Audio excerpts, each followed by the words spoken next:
Hello friends மகாநதியில் இன்றைக்கி என்ன highlight பார்க்கலாமா? நம்ம காவேரி வந்து கிச்சனில் போயிட்டு பாலை கட் பண்ணி ஊற்றி டீ போடலான்னுங்கிற டைமில் வந்து அங்கே வந்து ராகினி சொன்னவோட பேச்சுகள் வந்து காவேரியோட மைண்டுக்குள்ளே வந்து போயின்னே இருக்குது. ஃபஸ்ட்டு நீ ஃபோனை போடு, உங்கள் வீட்டுக்காரர் உனக்கு எடுத்து ரெஸ்பான்ஸ் பண்ணுறானா பாரு. ஏன்னா அவர் வந்து வெண்ணிலா கூட இருக்கிறார். அவ கூட வந்து டூயட் பண்ண போயிட்டார். உன்னெல்லாம் பற்றியா அன்றைக்கி பேசும்போது, ஐயோ தாத்தா என்னோட வெண்ணிலா தாத்தா, என்னோட வெண்ணிலா தாத்தா நீ என்ன எக்ஸ்ப்ரெஷன் பண்ணார். இன்னும் ஒரு இடத்துலையாவது அவர் கண்டுக்கினாரா பற்றியா?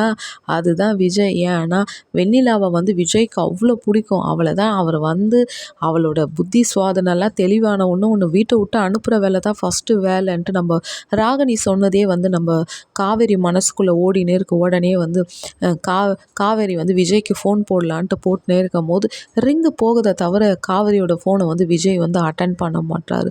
அந்த இடத்துலையா எவ்வளோ ஒரு மன வலியோடு இருக்கும்போது அந்த ஃபோனை விஜய் எடுத்தால் நம்மளை நேசிப்பாருன்னு காவேரி போடுறாங்க. ஆனால் விஜய் வந்து அங்கே ஃபோனை எடுக்க மாட்டார். என்ன ஆச்சுன்னு தெரியல.